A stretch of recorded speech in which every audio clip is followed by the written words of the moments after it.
Hello, I'm Adam Kielich, the principal attorney at the Kielich Law Firm in Bedford, Texas, where I help clients with employment law, personal injury, and family law issues. Today's quick video is going to discuss the ways that employers discriminate against employees or applicants on the basis of sex, what we normally call sex discrimination or sometimes gender discrimination. In this video, we're going to briefly discuss the laws that apply here in Texas to sex discrimination. We'll talk a little bit about the ways that employers discriminate generally, and then we'll talk about some specific acts that apply, that describe ways that employers discriminate against employees or job applicants. And then last, we'll talk just briefly about some of the remedies available if you are a victim of sex or gender discrimination in the workplace. So to start off, we'll talk about the laws that apply here, and there's really just a handful that we'll deal with. At the federal level, the big one that we normally apply is Title VII of the Civil Rights Act of 1964. This is the law that, amongst other types of discrimination, prohibits discrimination on the basis of sex or gender. Title VII applies to any employment acts that the employer may take against an employee or job applicant. It's really the big umbrella that most discrimination falls under. But at a federal level, we also have another law that sometimes applies in discrimination cases, and that's the Equal Pay Act. And the Equal Pay Act prohibits discrimination on the basis of sex in employees' pay. So Title VII covers what the Equal Pay Act covers as well, but it's far broader than the Equal Pay Act. At the state level, we have Chapter 21 of the Texas Labor Code, what used to be the Texas Commission on Human Rights Act. Chapter 21 prohibits discrimination on the basis of sex or gender in the same way as Title VII. So those laws are fairly analogous between federal and state law, prohibit the same kind of acts on the same kind of basis, function very similarly. So usually when we talk about sex discrimination laws, we're capturing both the federal and state laws because they act so similarly together. And locally, some cities in Texas have their own anti-discrimination ordinances. Many of the larger cities do. Some of the smaller cities do as well, but for now, it just seems like the bigger cities are more likely to have those kind of anti-discrimination ordinances. And those ordinances normally will prohibit discrimination on the basis of sex or gender. They may also specify a prohibition on discrimination on the basis of sexual orientation or for being transgender. And we'll talk about why it's important that those local laws have that protection and why that's unique to them. But let's go ahead and turn the conversation over to talking about some of the basics about how sexual discrimination occurs. An employer can discriminate on the basis of sex or gender in really any act that it takes that's directed towards an employee.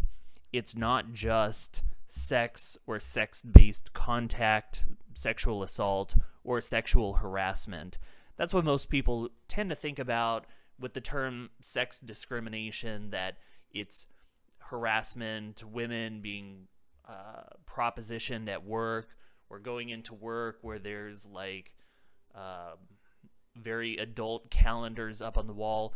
Now, those forms of harassment certainly are sexual discrimination, but the law is much broader than that, and discrimination occurs in ways that go far beyond just harassment or that sort of quid pro quo kind of harassment where it's do this sex act or go on a date or whatever, or you're fired or demoted or your pay is cut.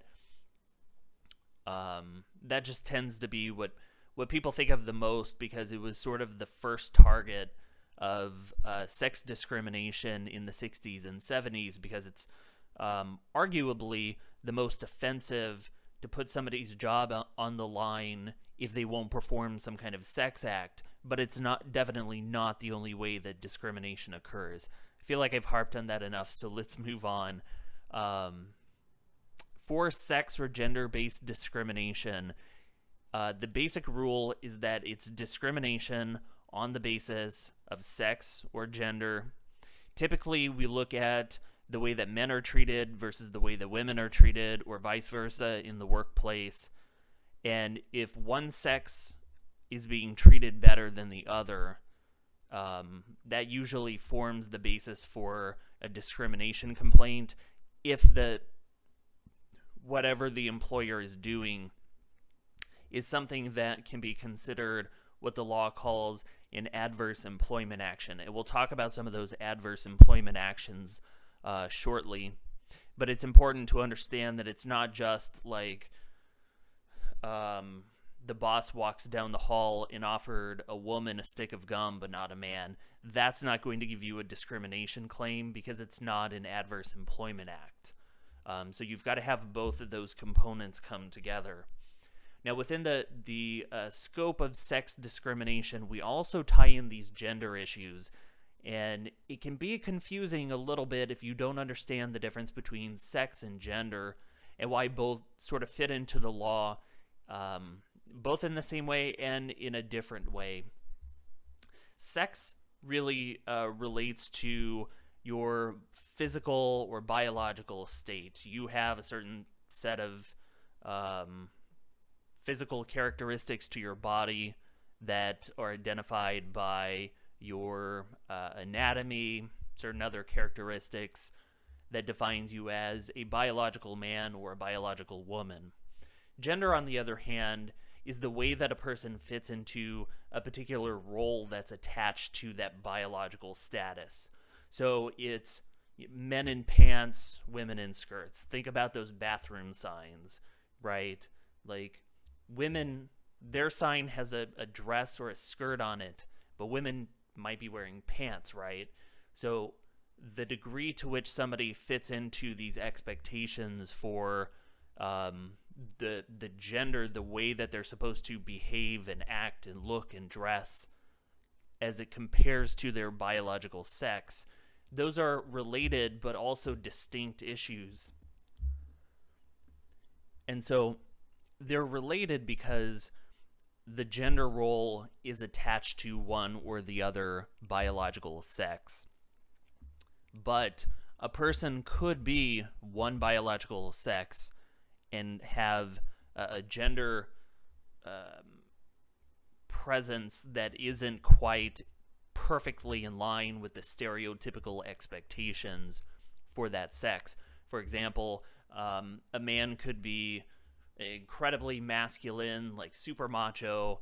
On the other hand, could be considered more feminine, and could fall anywhere in between, as most of us do. Gender is really more of a spectrum than it is a true black and white situation, the way that biological sex usually is. And similarly for women, women can be more feminine or less feminine or more masculine. Under Title VII and the Texas Labor Code,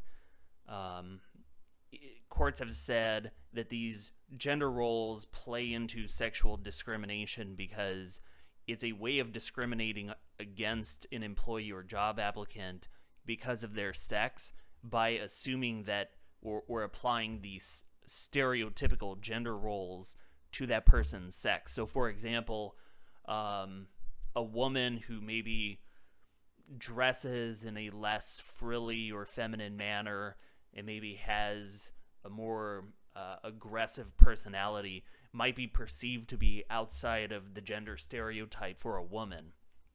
If she is treated less favorably in the workplace because she doesn't show up in skirts and high heels and wear a bunch of makeup and, you know, whatever else you think is a stereotypical female, that is a form of sexual discrimination. And the same applies for men. men who are perceived to be less feminine, or excuse me, more feminine and less masculine, cannot be treated less favorably by their employer because of, you know, their gender presence as not fitting into the stereotype of how men are supposed to behave or act or dress or whatever. Now, remember I talked about those local ordinances tend to have specific prohibitions on discrimination on the basis of sexual orientation and or transgender status. And the reason why this is important ties into this gender issue because, well, let's actually address both of these separately. Sexual orientation by itself really has no play on your biological sex or your gender role. The courts have said that sexual orientation is not protected by Title VII and not by the Texas Labor Code because it's unrelated to your identity as far as gender is concerned or your biological sex. It's something different. The EEOC has taken maybe a different perspective on that and said that when an employee is discriminated against because they're homosexual or, for that matter, heterosexual, that really ties into the concept of sex and gender and sort of this identity that comes along with the combination of our orientation plus biology plus our behavior as it relates to gender. But for now, the courts have said it's out of bounds on Title VII and the Texas Labor Code. So if you are discriminated against on the basis of your sexual orientation, no matter whether it's homosexual or heterosexual or bisexual or something else in that mix that they talk about, or any other sort of sexual identity, Title VII or the Texas Labor Code are out, but if there's a local law that can help, that might be your target. When we talk about transgender issues, though, we circle back in and fall within that umbrella of gender discrimination. And the reason why is because when an individual transitions from male to female or female to male, they are crossing pretty extreme lines of the gender roles. So if you have somebody who is anatomically male who now wants to present themselves as a woman, that person is taking about as far of a jump away from the normal gender role as they possibly could. Discriminating against them on the basis of their gender or gender presentation would be no different from discriminating against a biological man who presents himself as a male, but as a very feminine male. It's really no different as far as discriminating against that person on the basis of their gender. And the same is true in reverse for anatomical women or biological women who transition to become men. So we do tie in the transgender issues within the gender aspect of sexual discrimination under Title VII and the Texas Labor Code. Now, of course, if there's also a local law that specifically prohibits transgender discrimination, that may be another arrow in the quiver for an employee who's been discriminated against, but it's certainly not the only opportunity for that person to find some sense of justice. So let's circle back around and sort of complete this by getting back to talking about some of those adverse employment actions that employers take to discriminate on the basis of sex or gender. First of all, an employer can discriminate by failing or refusing to promote or hire a person. So that's going to apply to job applicants from outside of the company who are trying to get in, as well as people who are already employees of the company and are trying to move up the ladder or move into a different group. It's unlawful to discriminate against that person by refusing to promote or hire them on the basis of their sex or gender. Second, an employer will discriminate unlawfully by terminating a person on the basis of their sex or gender. And tied into that as well, they don't have to go all the way to a termination, but a demotion is also an adverse employment action if it's based upon their sex or gender. Similarly, we can get into some of the pay issues. It's unlawful to cut somebody's pay or pay them less because of their sex or gender. Sometimes this happens a lot in employment situations where a job has traditionally been held by men and a woman comes into the position who maybe doesn't have the same experience in the role and has been locked out of that position because it's traditionally always been given to men. That can form a pay disparity claim that the employer has acted intentionally to block women out of this role, and when women come in, now they're being underpaid in that position out of a sort of a glass ceiling that the employer created previously.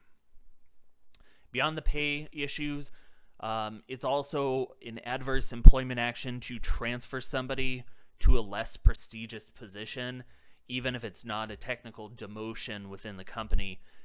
It could be perceived as a lateral move, and maybe on paper within the company's hierarchy, it may be a lateral transfer from one group to another, but if the new job lacks some of the same benefits or job opportunities or other conditions of employment, that is still an adverse employment action if it's based upon or if it's motivated by that person's sex or gender.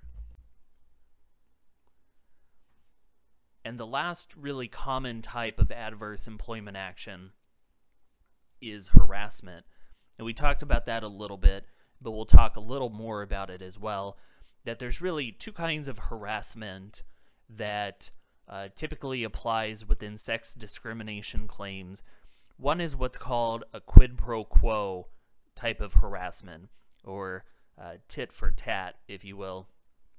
This kind of harassment is what I talked about before, where the boss comes to the secretary and says, "Put out or you're fired." In that kind of situation, the employee's left with a choice between doing something terrible that is motivated based upon that person's sex or losing their job, suffering that adverse employment action. It is enough that the employer has put the job on the line to create a claim for sex discrimination. And of course, it doesn't have to be a termination. It could be any other type of adverse employment action coupled with that request for sexual activity. And it doesn't have to be sex either. It could be some other form of sexual contact. It could be going out on a date or hanging out outside of work in a way that denotes some sort of improper use of that employer-employee relationship. It can also apply to trying to take pictures of the employee or anything else, anything that's really motivated by a sexual desire, captures pretty well into that quid pro quo type of harassment. The other type of harassment is really all the other hostile work environment type harassment claims. And in these situations, what we're looking for is, what is the employer doing, or what environment has the employer created, and how is it affecting the employee's job? There's a number of specific rules that apply to these types of harassment claims. First of all, we want to look at the situation and how bad is it really. Sometimes the situation is not really terrible in one isolated event, but it's been terrible or pretty bad over the long haul. It's just been something that's been there for a long time that the employee always endures. Or it could be as much as one single very offensive act. And so we look at whether that environment has been severe or pervasive. Maybe it's been both, that's fine, but we've got to hit one of the two of those. It can't just be a handful of stray remarks, or just an isolated comment is normally not enough by itself to create a claim for harassment. But for example, like one sexual contact usually is enough. That usually hits that severe standard. So if we have an environment where there is some sort of severe or pervasive conduct that is motivated by sex or gender, and keep in mind, of course, that the sex issue doesn't have to be sexual desire. It could be purely the fact that that person is male or female, and I mean biologically as a man or a woman. So, for example, maybe it's an employment situation where women make up the majority of employees, and a man goes to work there, and he has to sit and constantly listen to the women talk about how stupid men are. That by itself may not be, probably not severe by itself, maybe pervasive, maybe, depends on what the comments are, but if he has to listen to it all the time, that certainly could be a pervasive form of sexual harassment, even though, like, the women may have zero sexual desire to have any kind of personal relationship or intimate relationship with this person. But if we have a situation that is severe or pervasive, then we want to look at how that environment is affecting the employee. If the employer, by way of its supervisors, are engaged in creating this environment, then the employer can be held strictly liable for creating that environment. If the employer is not attached to it, then we've got to look at how the employer has allowed this situation to perpetuate itself and go on. We should probably back up here and insert a couple of key issues that maybe I've overlooked so far. So let's kind of back up and say, number one, you've got some conduct that's occurring because of the person's sex or gender.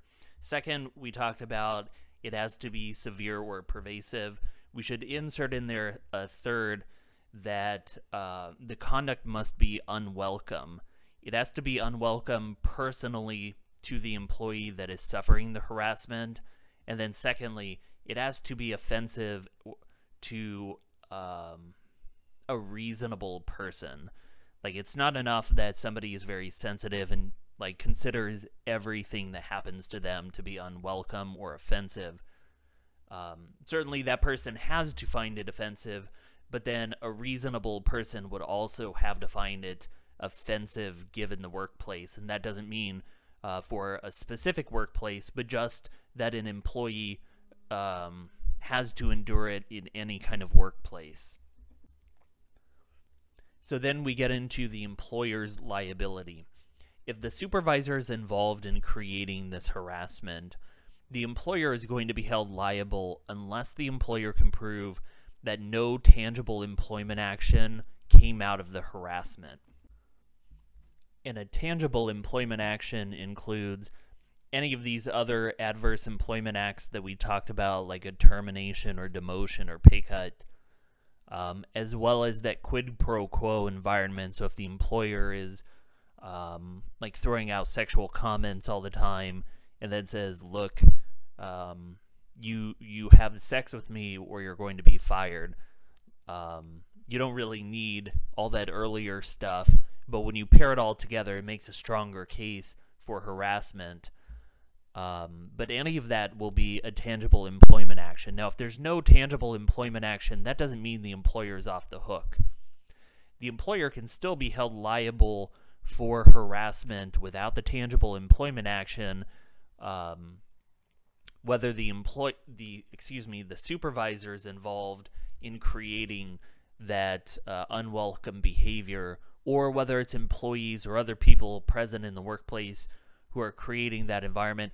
If the employer knew or should have known that that was going on, because the employer had the opportunity to have stopped it, to have stepped in and shut down the behavior, and either knew and chose not to, or intentionally or seemingly intentionally turned a blind eye to it and allowed it to continue. In these situations, the claims get more tricky because employers can throw up their anti-harassment policy and create a defense of saying, if the employee had just told us this was happening, we would have dealt with it. The Supreme Court has unfortunately said that the existence of this policy creates a defense for employers, and it then becomes up to the employee to prove that either the employee took advantage of the policy and it failed to work, or the policy would have been ineffective. For example, if the owner of the company is the one conducting the harassment, there's nobody higher up the chain for that policy to provide any help to the employee, or to step in and tell the owner, hey, look, stop this. The owner is the top of that food chain, of course. So that in that case, an anti-harassment policy really does no good. So it is possible to overcome this defense. And these kind of claims are usually most important because they result in what's called a constructive discharge. And this is where the employee abandons the job because the harassment has gotten out of control. These are usually the only times that these harassment claims without a tangible employment action are brought, and that's because the employee can show a concrete loss by abandoning the job, because then we can show that there's been a loss of pay and so forth. Constructive discharge cases normally require you to go through overcoming that defense of showing the anti-harassment policy wasn't there, or wasn't taken advantage of, or was taken advantage of but had no effect. And then you've got to show all the other elements to the harassment claim, and then show that the constructive discharge, that the employee left because there really was no other choice. Like, the job had already been corrupted by that point, that effectively a tangible employment action had occurred, that the conditions of the job had changed, and it became so intolerable to work there that it was offensive, that a reasonable person would find it offensive. You've got to wrap all of that together to get into those claims. It's not just enough that an employee has endured a handful of comments, which it is terrible, it is unwelcome, it may be personally severe or pervasive to that employee, but that by itself normally will not hold up a good harassment claim against the employer. We usually need to see the constructive discharge, or for the employee to be on the cusp of going out the door before something can happen. But that doesn't mean that people necessarily need to sit around enduring a terrible environment. There are things that can be done. Sometimes a phone call or a letter from an attorney can motivate the employer to step in and do the right thing. But that's not the only remedy that's available if you are a victim of sexual discrimination. You can also receive, particularly if you've lost a job or been demoted or reassigned, you can be made whole for the wages that you lost due to that job change, or if you're not hired, the wages you would have received had you been hired. Additionally, with those pay difference cases where men or women are being paid less than the other, we can recover for the disparity or the difference in the pay that way. All of these remedies, aside from the pay issue, must go through a specific process through the Equal Employment Opportunity Commission or the Texas Workforce Commission, or both, to be able to preserve the rights. There's a particular form that has to be filled out, has to be filed within a certain deadline in order to protect those claims and give you any opportunity to move forward, if necessary, to go to court and litigate against the employer to seek out those remedies. So if you do feel like you are the victim of sexual discrimination, you need to talk to an employment attorney quickly. The time to get those documents filed is fairly quick. It's fairly brief, so you want to move on that quickly. At a minimum, you may not be ready to take that step yet, but an employment attorney can talk to you about your options, can talk to you about how to set yourself up to best protect your claims should it go that way. So I think that's a pretty good stopping point for this video. I feel like it meandered a little more than it needed to. I may go back and record a newer version of this down the line, but for now, I guess I'll throw this up, maybe try to help some people understand their rights, understand when they're being victimized by sexual discrimination, and how to stand up for their rights. So like I said, if you feel like maybe you are a victim of sexual discrimination or gender discrimination in the workplace, talk to an employment attorney in your area. If you're looking for some more information, there's other information on my website, and there are links to both the blog and the website below in the description for the video, so I would encourage you to check those out if that's something you're looking for. At any rate, thanks for listening. I hope this wasn't too confusing or meandering, and I hope it was helpful.